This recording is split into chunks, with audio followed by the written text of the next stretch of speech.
பால் Brendon ஒரு ஆளை பத்தி கேள்விப்பட்டிருப்பீங்க. அவன் வெளிநாட்டுக்காரன். அவன் இந்திய நாட்டு புஸ்தகங்களை நிறைய படிச்சு இந்தியாவுக்கு ஒரு நாள் போகணும், இந்த ஞானிகள் முனிவர்கள் எல்லாம் பார்க்கணும்னு அவனுக்கு ரொம்ப ஆசை. ஒரு ஸ்டேஜில் அந்த ஆசை ரொம்ப அதிகமாகவே அவன் என்ன பண்ணிட்டான், சொத்தெல்லாம் வித்து கேஷ் ஆக்கி அதை இந்திய பணமாக்கி இந்தியாவுக்கே வந்துட்டான். வந்து பாம்பேல இறங்கினான். பாம்பேல இறங்கினா அங்க மெரைன் டிரைவ்ல அங்க போற ஒவ்வொரு இந்தியர்களையும் இப்படி பார்த்தானா, யார் கண்ணுலடா ஒளி தெரியுதுன்னு. ஒரு பய கண்ணில் கூட ஒளி தெரியல. அங்க கோயில்ல பூசாரியா இருந்தவங்களை போய் கேட்டிருக்கிறான்.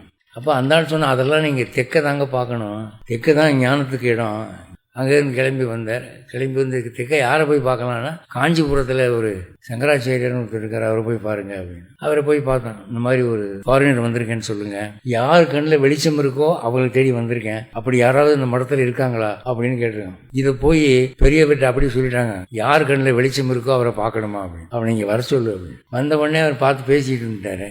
அப்போ அவர் சொன்னார், நீ எதிர்பார்க்கிற ஒளி வேணும்னா திருவண்ணாமலை போ அப்படின்னு. அப்போ திருவண்ணாமலைக்கு போகிற வழிகளெல்லாம் கேட்டு அங்கே போய் ரமண மகரிஷின்னு ஒருத்தர் இருக்க, அவரை பாரு, அவர் கண்ணை பார்த்தா உனக்கு திருப்தியாக இருக்கும் அப்படின்னு. திருவண்ணாமலைக்கு அவன் வந்தான். ரமண மகரிஷி இருக்கிறதுக்கு வந்து ரமணரை பார்த்த உடனே அவனுக்கு அவன் எதிர்பார்த்த கண்ணொளி கிடைத்ததாக உணர்ந்தான். நெடுஞ்சாங்கடையா கீழே விழுந்துட்டான். சொத்தை பூரா அவர் பேருக்கு எழுதி வச்சான். சாகிற வரைக்கும் அந்த ஆசிரமத்திலே இருந்து அவருடைய வாழ்க்கை வரலாறு, அவர் நிகழ்ச்சி அற்புதங்கள்லாம் எழுதி பால் பிரண்டனுடைய புக்ஸ் ரொம்ப வேர்ல்டு ஃபேமஸ். இன்னைக்கு நீங்கள் திருவண்ணாமலை போய் ரமண மகரிஷி ஆசிரமத்தில் அந்த புக்ஸ் எல்லாம் கேட்டீங்கன்னா கிடைக்கும்.